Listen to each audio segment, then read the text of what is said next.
Which came first, the chicken or the egg? For the longest time, I've been the proponent that the egg has always come first. Because when evolution begins, it begins at the inception of being. So therefore, my conclusion has always been egg came first, then the chicken came from the egg. But ultimately, none of that matters because what we have today are two beautiful sources of food that are self-sustainable, ecological, and just environmentally friendly, good for your lawn, good for your family. There's all kinds of different reasons that you would want to actually own chickens, not only just for eggs, but unfortunately for the chickens themselves. Now, they are very cuddly, don't get me wrong. However, at the end of the day, we gotta eat. And there is always going to be an enemy out there in the form of mega corporations and mega farms and people that don't have your best interest at heart. So I'm going to do my best in this video today to convince you that if you don't have any chickens, you absolutely should at least have a small flock of chickens. I have a flock of 9 chickens and they're all doing great. I haven't had any issues with them, any resistance, any kind of what if this, what if that, I can't, I won't, I don't. I will destroy those using, how many did I write down? 9 different things? Okay, you gotta go. You're getting in my way. You've done your part. Go on, get out of here. Okay, I'm gonna set you down. There you go. I have written down 9 different things that could be preventing you from actually getting chickens. And even then, I've come up with like 3 reasons why you may not want chickens, and I will even destroy those values too. So of course, first and foremost, the egg. Probably one of the most powerful foods in the entire human civilization that has ever existed. I mean, why would it not be? It's basically an unlimited supply of protein, omega-3s, fatty acids, all the good stuff that you would want to incorporate in a regular, healthy diet. I personally slam 6 of these every single day, and I know people that slam more than 6 a day, and we don't have any issues with our cholesterol, we don't have any negative health issues. Now, of course, if you are cholesterol sensitive and all that stuff, yada yada, I'm not a doctor, I'm not a professional medical provider, I can't tell you what to do or not to do, but what I am telling you to do is that if you are not sensitive to cholesterol, absolutely be slamming more eggs. Buy some chickens so that way you can actually get fresh eggs that are right out of the coop. They're not mistreated, they're not in cages, they're not, fed GMOs and all that nasty BS. And even when you get your own eggs, you will find that the eggs have a much healthier, darker orange yolk rather than a yellow yolk. This just shows that the chicken has been getting the proper amount of sunlight, they've been eating bugs, they've been running around in the sun, they've been living as a natural organism would want to live. Another benefit to having chickens is that they are so unbelievably self-sustainable. Everything that they can do on your own. If you didn't give them any food at all, which I don't recommend, by the way, because they need a ton of protein. But let's just play ball with the fact that even if you didn't give them any food, they will go out of their way to make sure that they have enough food on their own because they want to eat. They're hungry all the time, right? Yes, you should still feed them cracked corn and at least 18% protein feed and whatever else, right? But implying that you didn't. They still go out of their way to catch bugs, pick at grass, they mow your lawn, they go and eat from the leftovers of the bird feeder that you have that the birds drop everywhere so the squirrels don't get everywhere in it.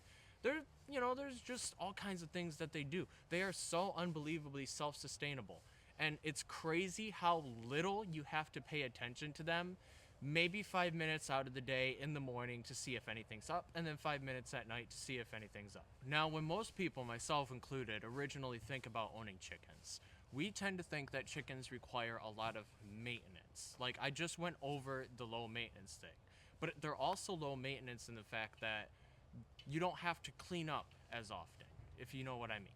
So yes, they are birds, they will do their business and poop wherever they want to poop in their yard, right? But at the same time, that is going to go back into your lawn and fertilize your lawn, and then come spring, your grass is going to be a lot greener, they'll have a lot more to peck at, there's going to be more bugs for them to peck at. And even when it comes to coop maintenance, when it comes to just cleaning out the coop, it's super simple. If you clean out your coop at least twice a month, you're not going to have any issues with any pests, any mice, any mites.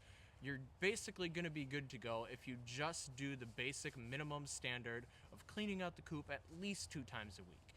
And I would even argue that in winter, you probably should clean it out once a week just because of all the moisture buildup and whatever. But I'm not going to get into all the technical details about owning chickens because I'm just trying to convince you that it's easy to own chickens. All right, it's super easy. You genuinely don't have to run much maintenance on them.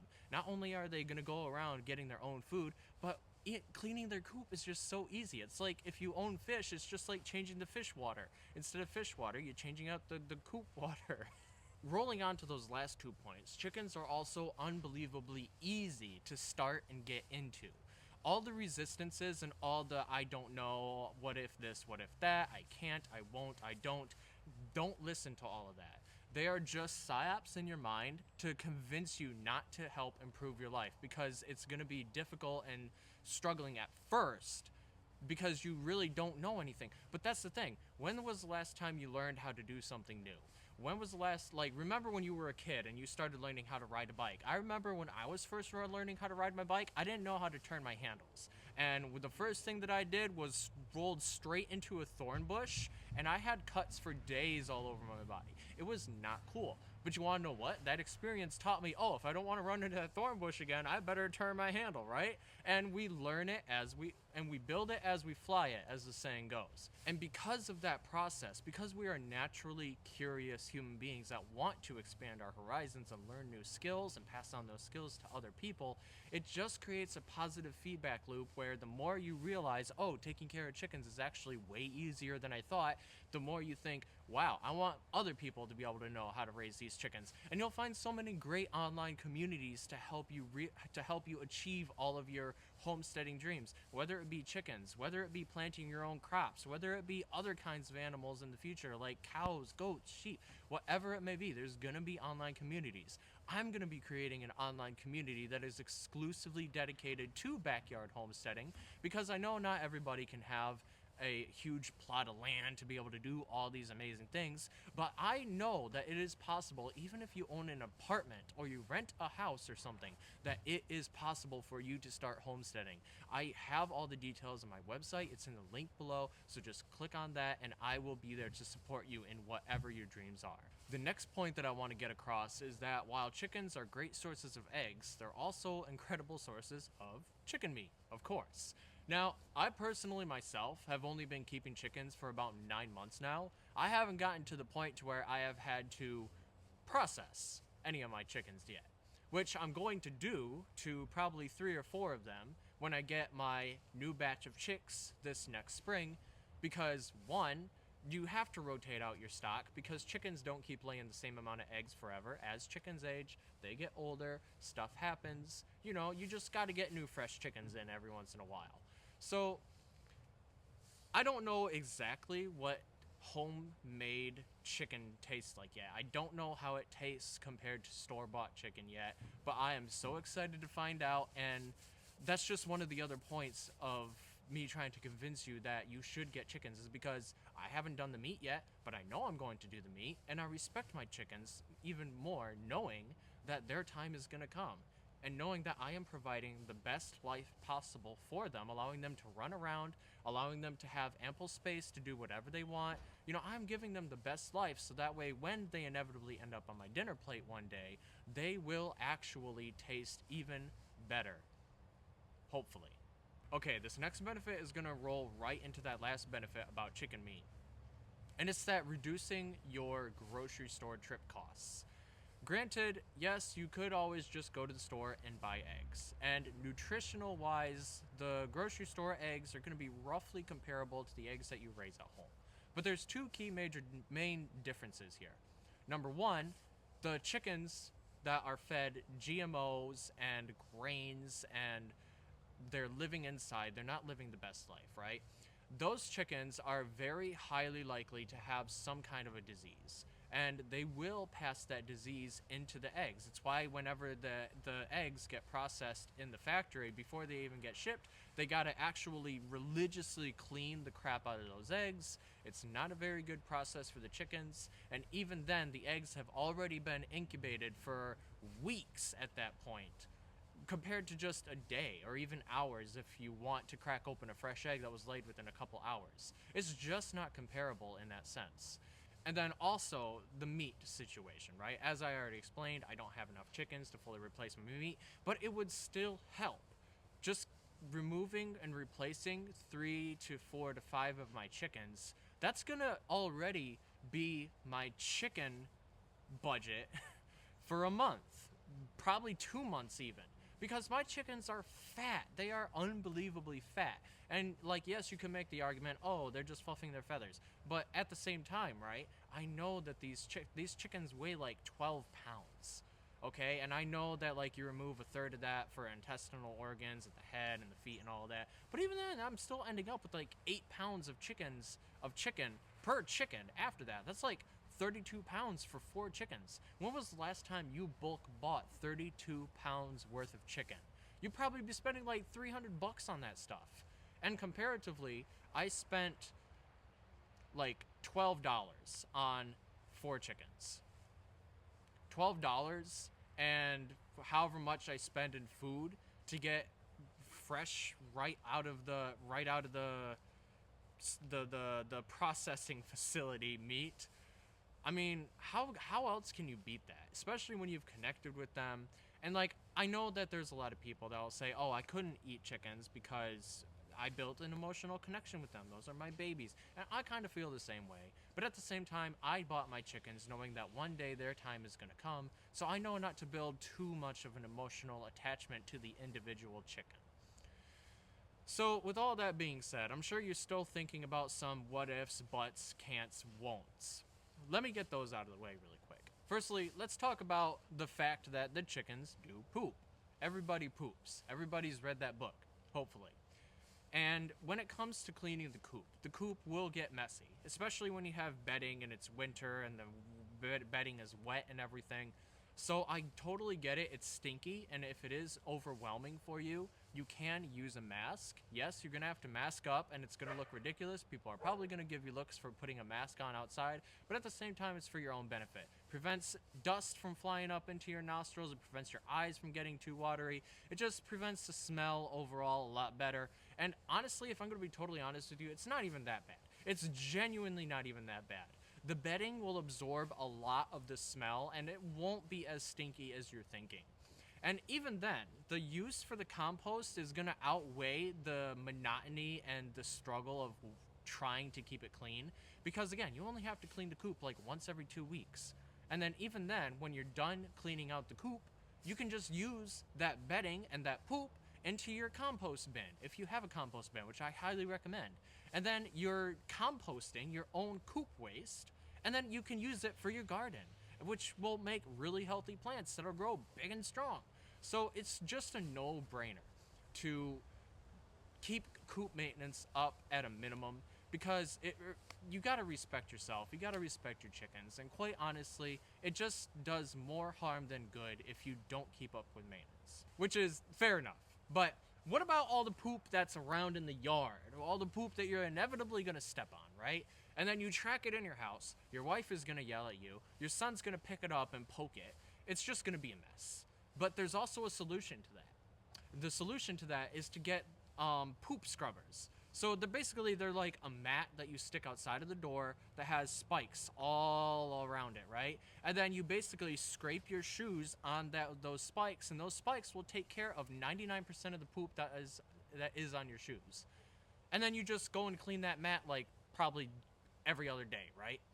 Now, granted, yes, again, it's messy, whatever, but you can also just use gloves, have gloves on, hold the mat, scrub the gunk off of the mat over your compost bin, and that's just more compost for you, right? Obviously, make sure that you're wearing gloves doing this. You should probably do it with water, which I normally do with water, but I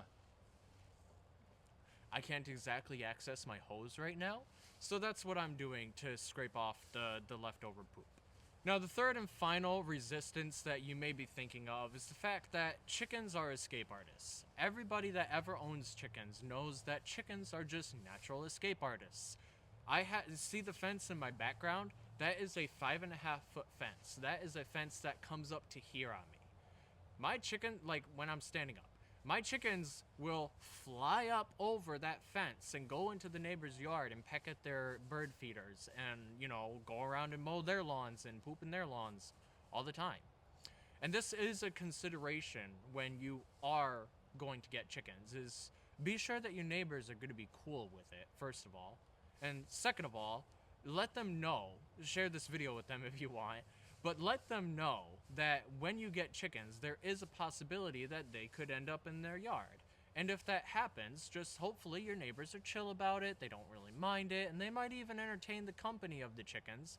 And even if they're not okay with it, you can tell them that you'll just send some eggs their way sometimes to make up for the inconvenience, so that way they have fresh farm-raised eggs, backyard-raised eggs, whatever. And then everybody wins in that case. Because honestly, even with the 9 chickens that I have, I sometimes still have to sell off the eggs that my chickens make because I just don't eat that much. Like, I don't, because I don't eat the amount of eggs that they produce. They're producing 8 to 9 eggs daily. I'm only eating 6 eggs daily. And even then, my wife is only eating probably 2 eggs a day. So that leaves an extra egg roughly every other day, which, granted, that doesn't sound like a huge amount, but 1, it's exactly right for my family, and 2, it happens that as the eggs build up, you can sell off the eggs for like $5 or $6 or even $7. I sell my eggs for $7 and my coworkers buy them all the time because they're just so good. So in the end, I hope I genuinely got you to consider actually getting chickens, because they're fun, they're educational for kids, they're everything that you could, like, all the positives about having a pet is just there. Like, you can cuddle them, you can pet them, they're extremely cuddleable. And even if you don't plan on processing your chickens, you could still potentially have them for many years, and they won't stop laying eggs until the 3rd or 4th year, at which point you can donate them to another person or a farm that will take care of them for you in whatever way you can think of taking care of something. And you can go and get new chicks that will make more eggs for you. Like a genuine, unlimited lifetime supply of eggs just having chickens. Anybody can do it. I'm telling you, you can do it. Even if you live in an apartment, okay, the apartment stretch, I admit, you probably can't raise chickens in an apartment. But if you are renting a house, you absolutely could potentially just have a small flock of 5 to 6 chickens, depending on how big the yard space is. It genuinely would not take much to talk to your landlord about the possibility of doing this. Because you'd be very surprised that most landlords, if you actually manage to get in contact with the landlord directly and not through the renting company, they'll be very cooperative with you about doing the things that you want to do. So just talk to them about it. And even if they say no, that means that in the future, you're at least motivated to have chickens on your own. Don't forget to check my links out in the description below, and I look forward to seeing you in the next video. I'm going to wrap this up because it is cold, and I think I've been out here for like 20 minutes now. Take care.